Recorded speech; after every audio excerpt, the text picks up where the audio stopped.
Hi guys, we're doing another reaction video. This time it's going to be Joe Scott, Answers with Joe, that guy.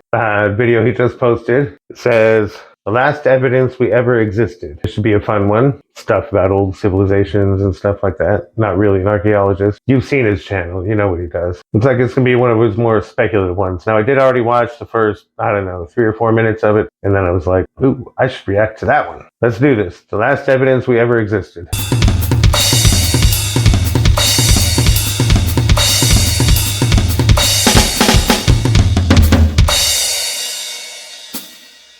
Before we go any further, make sure to click like and subscribe. That way you'll get to see more content like this. Also, to help other people find this content. You can also join my Patreon. There'll be links down below. And a reminder at the end of the video. For now, enjoy the rest of the video. Let's get this done. From the moment humans became sentient, we've strived to leave our mark. Alright, I like the use of this word sentient because apparently scientists and PETA and stuff have determined sentience has something to do with being able to feel pain and having some self-awareness, and doesn't say anything about intelligence, but we'll just go with how he means it. For future people to see. To build and create iconic images and monuments to tell future generations that we were here, we existed, and we mattered. The most powerful humans that have ever existed put countless treasure and years into places that were designed to last forever. But much as the great Ozymandias, over time, these colossal works were devoured by the earth and turned to dust. Today we've built cities and structures that previous rulers couldn't have even dreamed of. But what we've built today isn't impervious to time. And there's going to be a lot of time. So let's just ask the question, out of all the things that we've built, what's going to last the longest? What will be the last evidence that we ever existed? Isn't it obvious? It's going to be that damn Tesla that's in solar orbit between the Earth and Mars. More seriously, yeah, it's going to be stuff we left in space. But I think he's asking about stuff here on the planet. He's going to go into the Silurian hypothesis in a minute.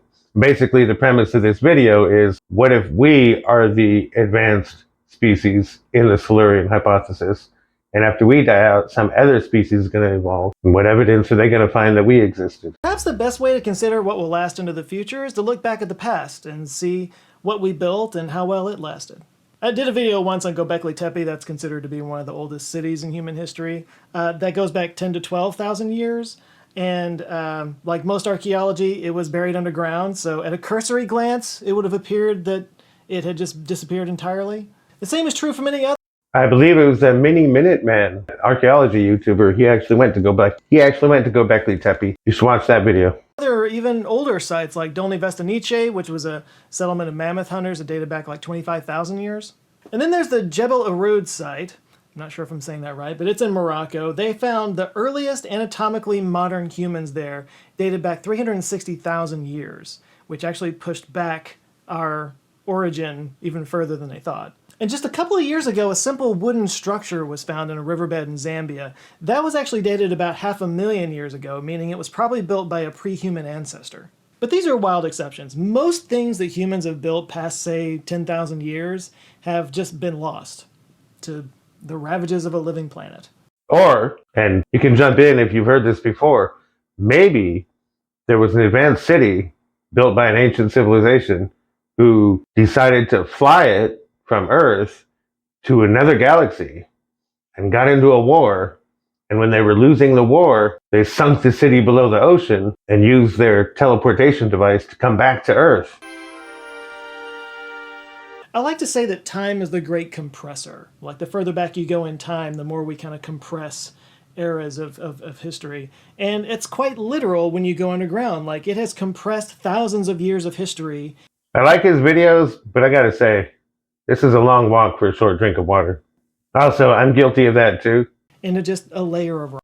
Which kind of makes me think of the Silurian hypothesis, which is another topic that I've covered. This is the idea that like so much time has passed throughout deep history, far before humans came around, that it's not crazy to imagine that maybe there was a civilization pre-humans that were intelligent. Like the Silurian hypothesis, the name came from Doctor Who. It was a race of lizard people. But it's the idea that like maybe there could have been, over the tens and hundreds of millions of years that dinosaurs were on the planet, could there have been an intelligent species of dinosaurs? Like, if we were able to form in only 100,000 years or so, why couldn't there have been, a reptilian intelligent species? There was. They built spaceships, they left, and they went to the Delta Quadrant. There is no proof of this, but if there were, it would probably just be kind of like a layer of strange, out of place compounds in the soil. Because when you go back far enough, that's just what you wind up with. It's just everything becomes a layer. But now let's look at the future. What are we going to leave for the deep, deep future? I feel like to answer that, we kind of have to address how long we last as a species. So I looked it up. What is the average length of the lifespan of a species? And it's around 1 to 2 million years. So it's kind of impossible to know how much of an impact we're going to make on the planet, what we're going to leave for the future. So let's just, for the sake of argument, for the sake of our sanity in this video, let's just assume the Great Filter gets to us, and we only make it another few hundred years at most. If you need a reason or an idea of what actually got to us, I would say just look around, take your pick. I picked climate change. I did read an article, and I have a memory of doing a video on it, but I don't think the video is on YouTube. I read an article that was talking about how after we have consumed all the fossil fuels and we go extinct, when another species develops intelligence, how are they going to become industrialized after we use up all the fossil fuels? I need to look and see, why didn't that video ever get made and make it? So let's say humanity makes it another few hundred years, maybe even 1,000 years. What will remain when we're gone? Well, we build very differently today than we did in the past, but you could argue that what we build today actually probably won't last as long as what we made in the past. We don't make them like they used to, as they say. Most buildings and construction that we do now is kind of disposable. It's only meant to last 50 or 100 years before it gets torn down, replaced, or just falls apart. So as huge as our cities are, and as impossible as it might seem, I really think that in about 10,000 years, most of our cities will just be dust. Now, huge concrete structures like dams and missile silos, that kind of thing, those will probably last much longer. There was actually a show on the History Channel back in the day. It was called Life After People, and it proposed this exact premise here, basically, that human beings just vanished. How long would it take for everything to fall apart? And it's been a long time since I've seen that, but I do remember that they made the argument that one of the very last things that would still be recognizable as something that humans did in the deep, deep future would be like Mount Rushmore. Mount Rushmore is a good candidate because it's carved in stone. But on the subject of cities collapsing, we did see during the pandemic, we got an idea because it didn't take long during the lockdowns for, nature to start reclaiming roads and stuff. Carved out of solid granite, and it's in a place that doesn't get a whole lot of, erosion from rain and stuff. Yeah, by some estimates, it might take like 2.4 million years for the features on the faces of Mount Rushmore to, erode enough to where it doesn't look like faces anymore. But evidence will be left behind. There's another carving somewhere in the south in a cliff face that would probably last a fairly long time too. I don't remember what it is. It's some Confederate thing. For anybody that comes along that might be curious enough to look for it, if say 500 million years in the future some alien species came along, there would definitely be a layer that they would find. An odd layer in the soil that contains random cesium atoms from nuclear testing that went off, a lot of weird polycarbons that don't make any sense from all the plastics that we made, and of course, tons of carbon. Like they might think that several supervolcanoes went off at the same time. And you know what? That future species might come and go and develop the planet and then disappear, and then another species might come along. This might happen several more times, each species deconstructing the planet even more and further pushing our evidence into the background. Not on a 500 million year timeline, because we're only a couple of billion years away from the sun going red giant. But I did want to consider something else you just said. Let's go back. Deconstructing come along. This might happen and develop the planet, and then that future species, I think that several supervolcanoes went off at the same time. And you know what? That future species. That's it, the supervolcanoes thing. So under the Silurian hypothesis, what would we be looking for as a sign that there used to be an advanced civilization on the planet? You go back a few million years and you find that kind of supervolcano stuff too. I mean, you'd have to check with an actual archaeologist, paleontologist, I don't know, who looks at that kind of time frame. Anyway, what if that's the evidence we should be looking for? The planet even more and further pushing our evidence into the background. And eventually, if you go deep enough into the future, we're talking hundreds of millions, even billions of years, Earth's entire surface will just completely reshape itself. I've done a lot of research on this for a big video that's coming out soon, but yeah, the Earth's surface kind of reshapes itself every few billion or so years by just subsuming one continent under another. It gets melted down in the mantle, spewed back up into the, onto the surface from volcanoes, and just kind of reshapes itself. I'm curious what he found, because I watched a video a couple years ago now where the guy was talking about the oldest mountains. I want to say the Appalachian Mountains are 2 billion years old or something like that. So parts of the continent shelf do get subsumed, but most of what's above the ocean now has been above the ocean for, a few billion years. So even if that layer of soil is there, even if the Mount Rushmore sticks around, even if our great civilizations' construction projects actually do manage to stick around for 1 billion or so years, or even 3 billion years, it would eventually get completely recycled by the tectonic activity of planet Earth. And then, after all is said and done, even if there's something that just happens to have been on a craton or whatever that doesn't get, recycled with the rest of the planet, even if there's something else still sitting there that doesn't go away, in about 5 billion years, the sun goes red giant. When the sun enters its red giant phase, it's going to expand 200 times, which ironically takes it just about exactly out to Earth's orbit. Now there is a tiny, tiny chance that because of gravitational anomalies, as the sun begins to expand, maybe Earth's orbit expands out a little bit with it and we don't get completely swallowed up by the sun, but there's a very, very, very tiny chance of that. The most likely thing that's going to happen is the sun is going to expand and swallow the Earth. And then everything on the planet would just be a melted ball. So now, the mass of the sun isn't going to change when that happens, but the shape of the gravitational field around it is going to change because the mass is going to be less dense. So even if the sun expands and doesn't actually consume the Earth, and it stops just short of the Earth's not going to sit there, orbiting at a, couple thousand miles or whatever. The orbit's still going to change. I don't actually know the math to predict what the orbit might be from there. I think I've seen someone else's prediction that the Earth would actually move to a farther out orbit. It wouldn't go into the sun at that point. If our construction survives the ravages of time, if it survives future species that might come along, if it survives the tectonic activity of planet Earth, it will not survive getting melted by the sun. So everything we've ever done on Earth is toast in about 5 billion years. But there's some stuff that's not on Earth. So obviously everything in Earth orbit would be toast after the sun goes red giant. But by this point, really, most of the stuff that we've launched would have come back down anyway. So most of what we've launched would not survive the red giant phase. I was wondering if it was going to go there. So what we're left with is, first there's all the stuff on Mars. Now we've launched dozens of probes and landed them on Mars at this point. And Mars will survive the red giant phase, but according to what I read, it's probably going to be hot enough to melt rock.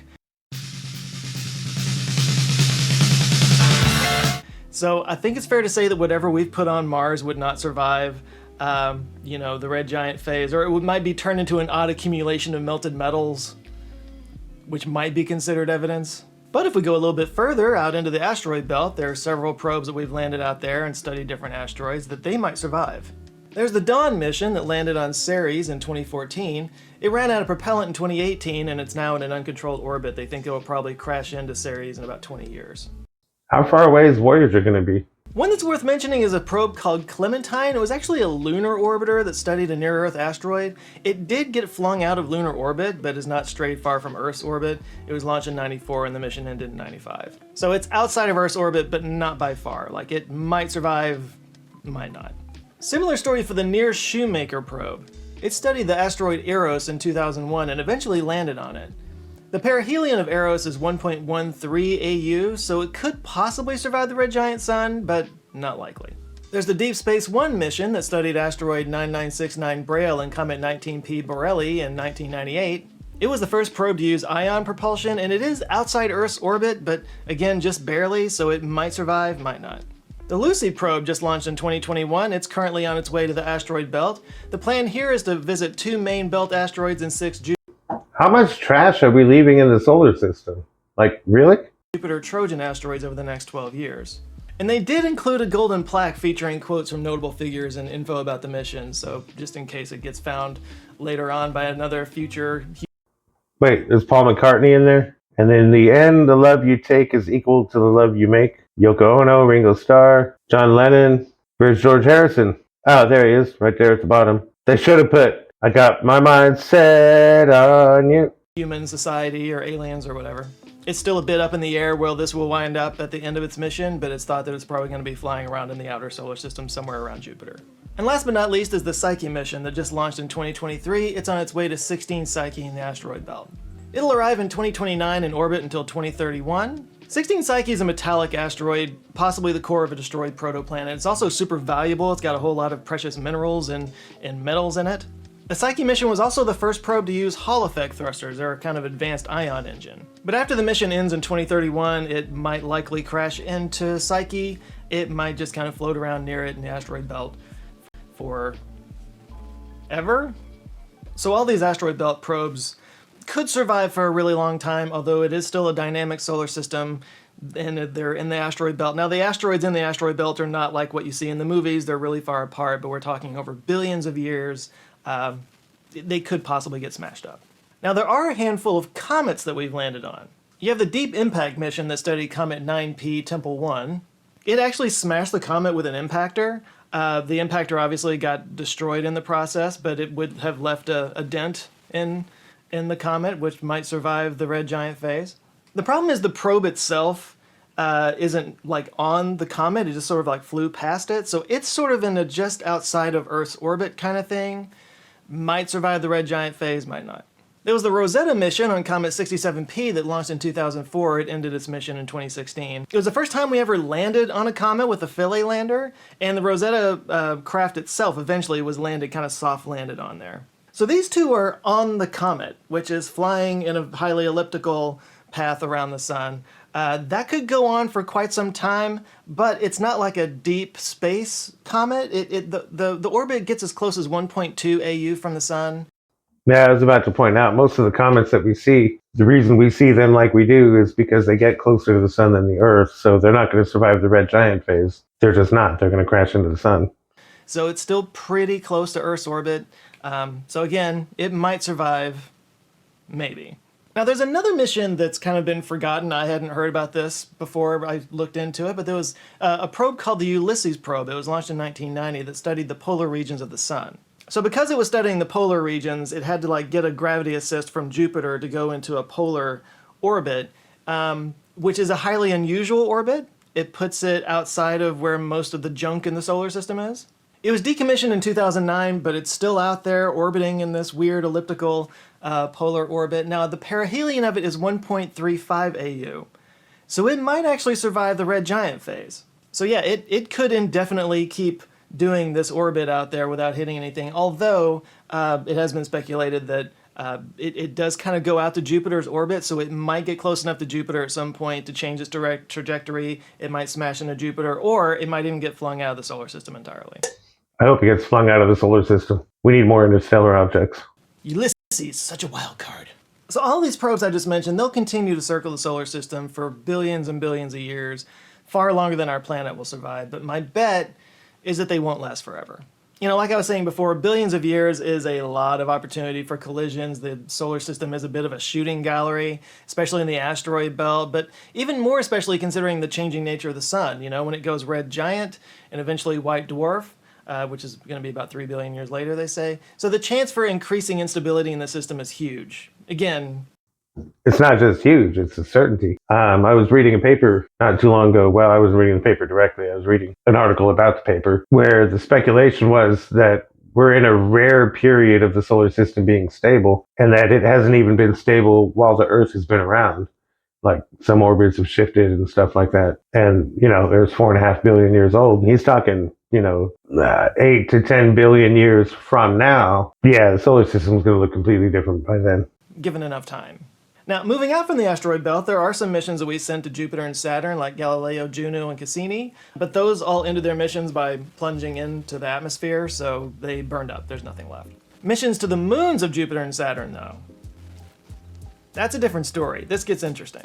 So yeah, you got the Huygens probe that landed on Saturn's moon Titan, and then there's the Europa Clipper mission that... There's no chance the Huygens probe's going to last that long. It landed on Titan. Titan's full of methane. The Clipper just launched, and it's going to do a funky... I'll let him explain it. Just flew out, I believe, last year. It's on its way to Europa around Jupiter.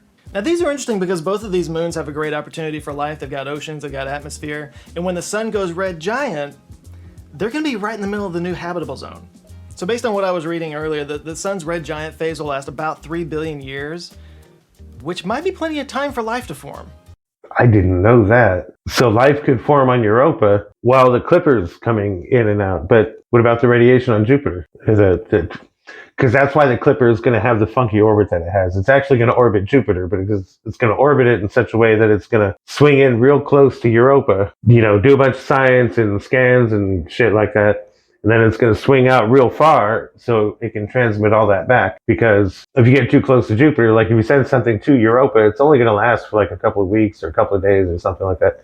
So they need to limit how much time the Clipper is going to be that close to Jupiter. So it's going to be on this really big orbit. So could life form on Europa and Titan and maybe even evolve into an advanced intelligent species that could discover these space probes and learn that we existed? It's unlikely, especially on Europa. It takes a lot of radiation from Jupiter, but on either one of those planets, if they were to become warm and survive and have life or whatnot, then, the probe wouldn't survive 1 billion years there any easier than it would here. Whether it's from life or whether it's just from like a tectonic kind of situation, just planetary volatility, they're gonna get smashed up and fade away. Now, another Jupiter mission I should mention is called JUICE, for Jupiter Icy Moons Explorer. It launched in 2023. It'll explore the moons of Jupiter once it gets there in 2031. And the plan is to end the mission by crashing into Ganymede, so it'll crash, it'll just be a big old mess. But it'll be a big old mess for damn near eternity.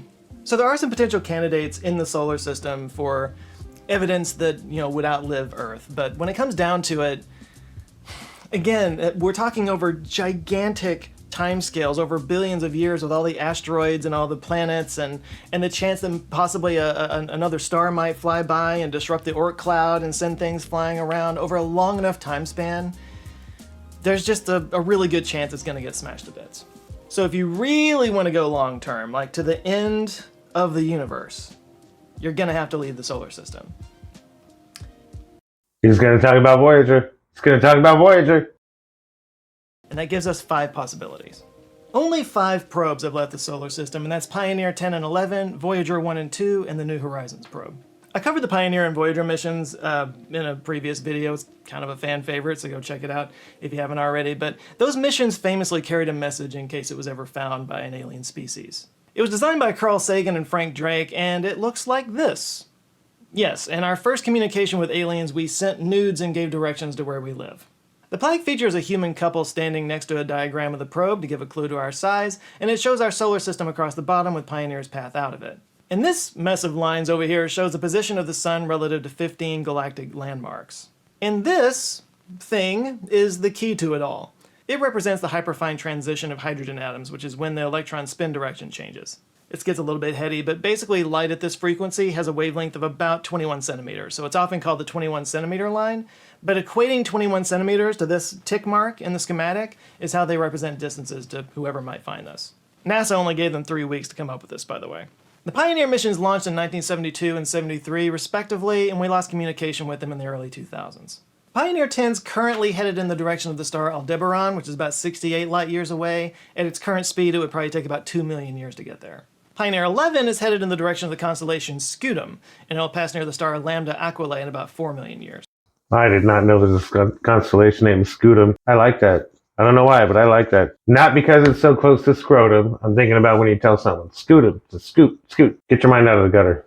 The Pioneer probes have since been overtaken by Voyager 1 and 2, which launched in 1977. They got flung out of the solar system at a higher speed. New Horizons followed in 2006 to study Pluto and the Kuiper Belt, and it will likely overtake the Pioneer probes eventually, but yeah, it'll take a while. Now, the Voyager missions kind of built on the Pioneer plaque and created the Golden Record that has sounds and images encoded into it for a future alien species to find. Again, I cover this in more detail in the Voyager video, but the first sound on the record is actually an introduction by the president at the time, Jimmy Carter. Rest in peace. It says, "This is a present from a small, distant world, a token of our sounds, our science, our images, our music, our thoughts, and our feelings. We are attempting to survive our time so that we may live into yours." So New Horizons didn't have a plaque or a golden record, but they did include a CD with 430,000 names on it. They had a thing that you could sign up to have your name on the CD, and apparently my name is on it twice. I don't remember signing up for that, so it's probably some other lucky fellow with my name, but I'll put a link to the site down below where you can search for names on the CD. Who knows, you might find yours on there. And aliens might find your name someday. So we included music from when Jimmy Carter was president. So we sent some really bad music out into space then. If they have a CD player, which nobody on Earth has a CD player anymore. They also included a couple of US flags, a postage stamp, a piece of the scaled composite Spaceship One for some reason, and, this is the best one, 30 grams of Clyde Tombaugh's ashes. Clyde Tombaugh is the astronomer that found... Back when I was in high school, I actually volunteered at the Clyde Tombaugh Planetarium when he was still alive, and he came up for an event. And I actually got to meet him. It was really cool. I didn't really get to talk to him. I was like 17, 18, and didn't understand the significance, but it's neat that some of his ashes are going interstellar. That's cool. Pluto, so it's appropriate, but like tens of billions of years in the future, the last human remains that exist in the universe might be Clyde Tombaugh. And he's been disgraced since Pluto's not a planet anymore. Now, as for what the deep future holds for all of these interstellar probes, there was a guy named Nick Oberg. He's a doctoral candidate at the Kapitein Astronomical Institute in the Netherlands. In 2022, he calculated the trajectories of the Voyager probes. And not just in the near future, in the far, far, far future. According to him, in 30,000 years, Voyager 1 will fly past the star Ross 248.